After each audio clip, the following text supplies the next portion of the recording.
नमस्कार दोस्तों, मैं पोखीराम। आज आपको फिर फिज़िक्स ही पढ़ाऊँगा। मैं फिज़िक्स में हमारा चैप्टर जो चल रहा था रेक्टिफायर, उसमें आगे है आज ब्रिज रेक्टिफायर के बारे में। आज हम पढ़ेंगे ब्रिज रेक्टिफायर क्या होता है, जिसे हिंदी में कहते हैं हम सेतु रेक्टिफायर, इंग्लिश में ब्रिज रेक्टिफायर। देखिए इसमें क्या होता है। इसके लिए हमें ब्रिज रेक्टिफायर बनाने के लिए, जैसे ब्रिज के आधार पर जैसे हम कहते हैं पुल, ऐसे इसमें 4 डायोड की हमें आवश्यकता होती है। ब्रिज रेक्टिफायर बनाने के लिए, इसे बनाने के लिए हमें 4 डायोड की आवश्यकता होती है। इसके लिए हमें 4 डायोडों की आवश्यकता होती है और यह एक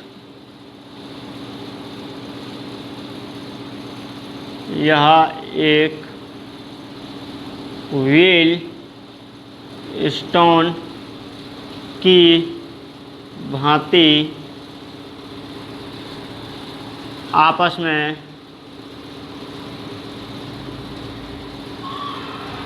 जुड़े होते हैं। यह पूर्ण तरंग रेक्टिफायर की तरह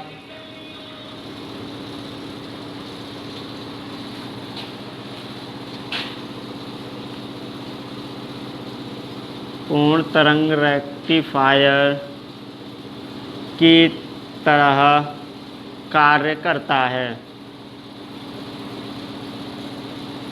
जो हमारा ब्रिज रेक्टिफायर है, यह भी एक पूर्ण तरंग रेक्टिफायर की तरह कार्य करता है। जो ब्रिज रेक्टिफायर का हम सिंबल बनाते हैं इस तरह से।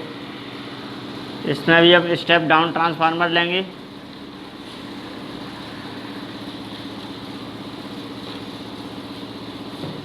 स्टेप डाउन ट्रांसफार्मर में हमारी सेकेंडरी वाइंडिंग में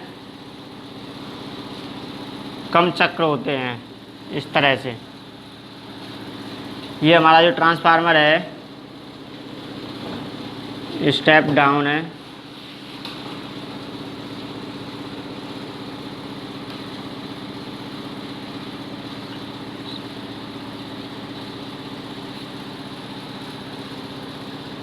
अब इसमें 4 डायोड लगते हैं, जो एक इस तरह से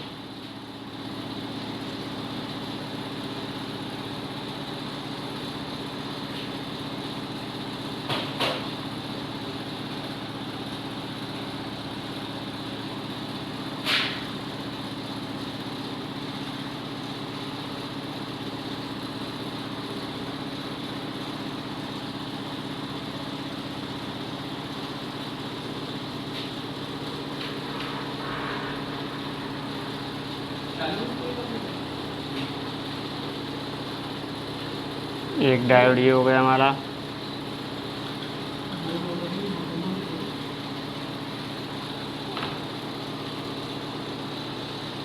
और एक डायोड ये हो गया इस तरह से।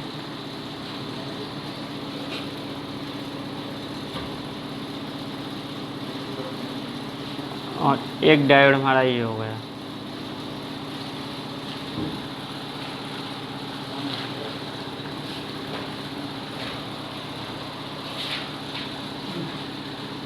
इसे D1 नाम देंगे इसे हम। इसको D2, D3, D4, ये डायोड 1, 2, 3, 4। अब इसमें से जैसे यहाँ से हमें ये यहाँ पर दोनों ही आपस में आकर के एनोड एनोड मिल रहे हैं, तो यहाँ से हमें पॉजिटिव प्राप्त होगी और यहाँ से जो हमारा धारा प्राप्त होगी इस तरह से। ये लोड रेजिस्टेंस है, ये पॉजिटिव, ये नेगेटिव से रहा। इसको मान लो हमने एक ए बी बिंदु नाम दे दिया, इसको यहाँ से यहाँ तक बी सी, इसको सी डी नाम दे दिया। अब देखो ये काम कैसे करता है, इसकी कार्यप्रणाली। जो हमारा सेतु रेक्टिफायर है वह किस तरह से कार्य करता है, वर्क कैसे करता है ये।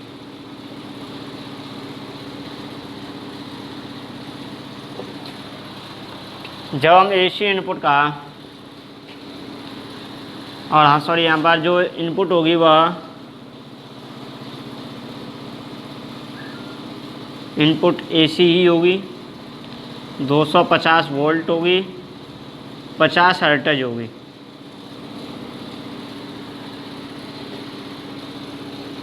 जब एसी इनपुट का धनात्मक, जब हमारा यहाँ से जैसे एसी इनपुट दिया गया है, जब सेकेंडरी वाइंडिंग में इसका धनात्मक चक्र जाएगा, ये वाला हिस्सा धनात्मक अर्धचक्र ट्रांसफार्मर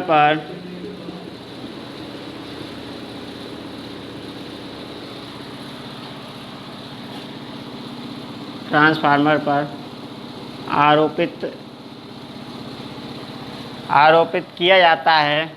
यानी जब इस पर अर्धचक्र ट्रांसफार्मर लगाया जाता है या आरोपित किया जाता है,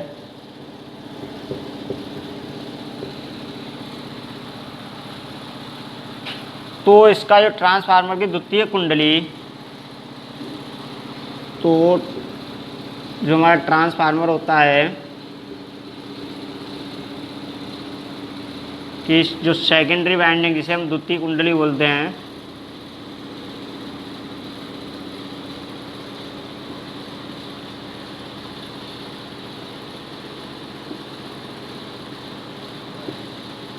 सेकेंडरी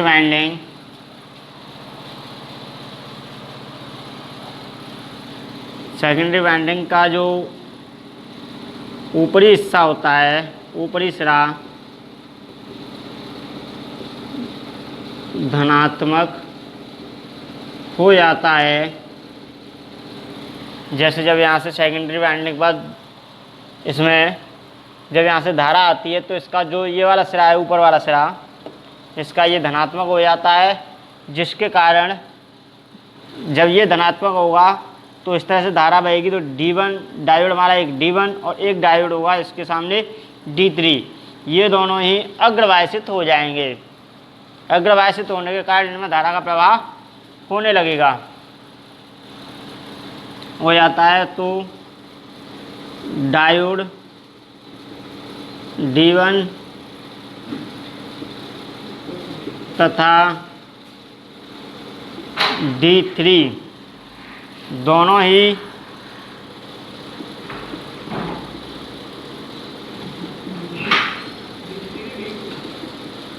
D3 अग्रवायसित हो जाते हैं। इनके अग्रवायसित होने के कारण जो धारा हमारी AB होती है, हो जाते हैं, जिसके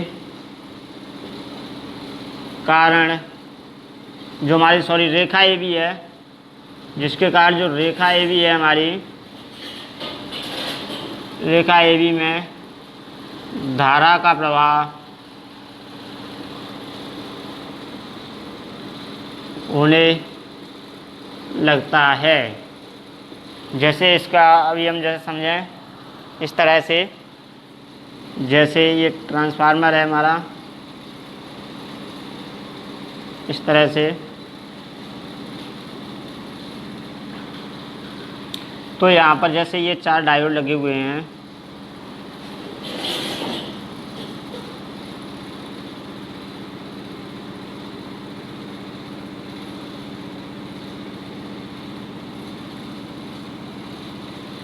अब जैसे इसमें ये वाला डायोड है, ये हमारा, जब हम यहाँ पर धारा देंगे, जब यहाँ से करंट फ्लो होगा, तो ये हमारा सर्कल पॉजिटिव होगा, और ये जैसे यहाँ से आ रही है, तो ये हमारा इसमें क्या है, ये पॉजिटिव में ही मिल रहा है यहाँ पर, तो ये अग्रवासित होगा। लेकिन यहाँ पर ये वाला जो है हमारा दूसरा वाला जो डायोड है वह क्या कर रहा है यहाँ पर, जैसे ये ऐसे जुड़ा हुआ है, जैसे यहाँ से इसमें तो देगी धारा, लेकिन यहाँ पर सॉरी ये नेगेटिव होता है। जब यहाँ पर धारा आएगी तो ये क्या है, रिवर्स वाइस में है इस समय, तो इसमें धारा हमारी नहीं बहेगी। लेकिन यहाँ पर जो दूसरा है, एक डायोड हमारा इस तरह से लगा हुआ है ये, तो लेकिन यहाँ से जैसे ये नेगेटिव आई यहाँ से और ये पॉजिटिव है और ये पॉजिटिव है, तो यहाँ से क्या धारा फिर आगे बढ़ेगी, फॉरवर्ड में होगी, तो यहाँ से धारा आगे बढ़ेगी। लेकिन यहाँ पर क्या है, यहाँ पर ये फिर उल्टे लगे हुए होते हैं इस तरह से, तो यहाँ पर धारा का फिर ब्रेक होगा। क्यों होगा, क्योंकि ये रिवर्स में हो जाएंगे। यहाँ पर ये नेगेटिव, इधर ये भी नेगेटिव, इधर से ये नेगेटिव धारा जा रही है, लेकिन यहाँ पर ये पॉजिटिव है। यहाँ से ये धारा नेगेटिव जाएगी इधर, लेकिन ये पॉजिटिव से जुड़ी हुई है, तो क्या होगा, सॉरी ये जो नीचला वाला हिस्सा है ये हमारा नेगेटिव से जुड़ा हुआ है। यहाँ पर ये नेगेटिव है, ये नेगेटिव है और ये पॉजिटिव है, तो इसमें धारा का प्रवाह होने लगेगा, लेकिन इसमें धारा का प्रवाह नहीं होगा, इसलिए यहाँ पर ब्रेक डाउन होगा, ये रिवर्स में होगा इस तरह से। तो इसमें क्या होगा, धारा का प्रवाह हो जाएगा इस तरह से। ये हमारी पॉजिटिव धारा बहेगी यहाँ से, इधर से नेगेटिव, तो यहाँ पर लोड रेजिस्टेंस है ये हमारा। इसी प्रकार से अब हम, जब ये हमारा हाफ सर्कल हो गया, अब हम बात करेंगे जब धारा इस तरह से, जब एसी हमारी नीचे वाले हिस्से में जाएगी, या पूरा सर्कल करेगी, उस समय किस तरह से होगा ये। तो इसका स्क्रीनशॉट ले लें या लिख लें।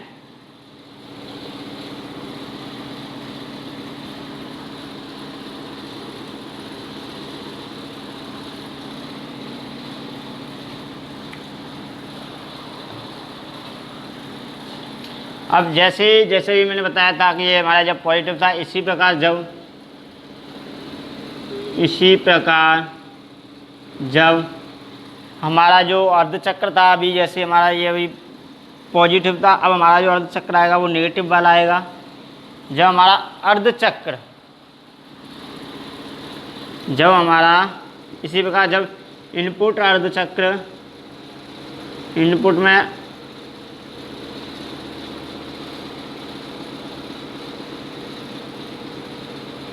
अर्धचक्र ऋणात्मक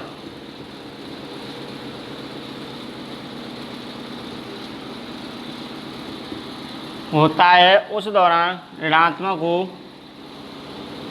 उस समय जब हमारा अर्धचक्र ऋणात्मक होता है, तो उस समय डायोड D2, जो हमारे ये जो डायोड हैं, एक ही हमारा ये वाला काम करेगा D2 और एक ही हमारा ये D4, डायोड D2 तथा डायोड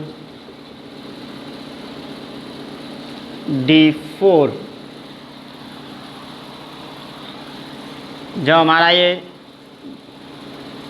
अर्धचक्र के दौरान ऋणात्मक हो, उस समय डायोड D2 तथा D4 किस में होंगे, चालन अवस्था में होंगे। चालन अवस्था, या फिर हम कहेंगे इसमें धारा का प्रवाह हो रहा होगा, इनमें धारा प्रवाहित हो रही होगी, चालन अवस्था में होंगे। क्योंकि ट्रांसफार्मर से, इसका कारण क्या है, और देखो ये उसमें चालन अवस्था में क्यों होगा, क्योंकि इसका कारण है कि जब हमारा हाफ सर्कल में होगा तो हमारा ऊपर वाला हिस्सा होगा वो नेगेटिव होगा, नीचे वाला पॉजिटिव में आ जाएगा। तो जब ये पॉजिटिव में आ जाएगा, तो जैसे यहाँ से ये पॉजिटिव जा रही है, यहाँ पर इसका ये हिस्सा पॉजिटिव होता है, इधर धारा भी पॉजिटिव है, तो ये फॉरवर्ड वाइस में होगा। यहाँ से ये नेगेटिव आ रहा है, ये नेगेटिव आ रही है, लेकिन इसका यहाँ पर ये क्या है, ये नेगेटिव है और ये पॉजिटिव है, तो यहाँ पर ये भी डायोड किस में होगा, चालन यानी फॉरवर्ड वाइस में होगा। फॉरवर्ड वाइस में धारा आगे बहती है। तो क्योंकि इसका कारण यही है, क्योंकि जब ट्रांसफार्मर की द्वितीयक कुंडली, क्योंकि जब ट्रांसफार्मर की द्वितीयक कुंडली यानी जो सेकेंडरी वाइंडिंग है, द्वितीयक कुंडली का ऊपरी सिरा ऋणात्मक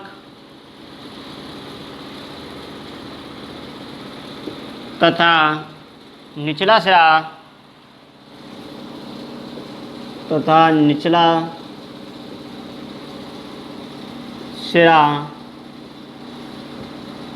धनात्मक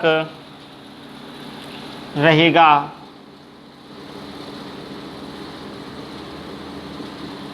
जो हमारा इसे हाफ सर्कल में लेंगे तो ऊपरी सिरा ऋणात्मक हो जाएगा, निचले वाला धनात्मक हो जाएगा। तो इस तरह से रहेगा। इसलिए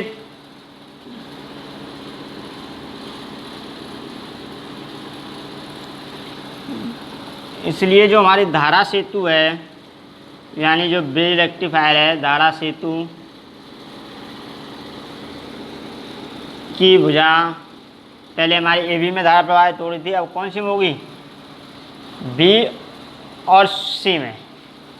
अब केवल इसमें, पहले इसमें धारा आ रही थी, अब इसमें आई, क्योंकि ये पॉजिटिव दे रहा है, इधर से ये निगेटिव आ रही है धारा। तो B और C में, सॉरी CB, BC नहीं है, ये CB है, इस तरह से धारा जा रही है तो CB होगी। CB से होकर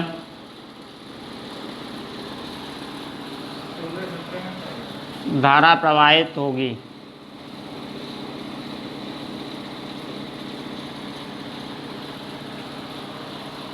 तथा जो हमारा प्रतिरोध है, तथा प्रतिरोध से होकर भुजा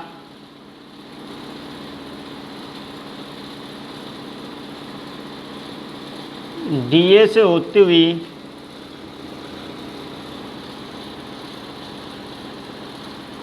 वापस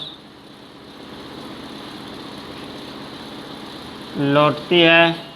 यह अर्धचक्र के दौरान, यह दोनों अर्धचक्र के दौरान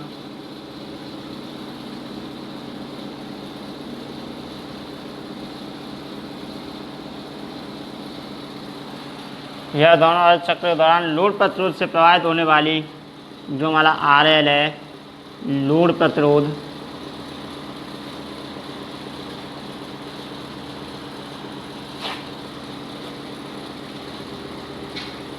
से प्रवाहित होने वाली धारा की जो दिशा होगी वह समान होगी।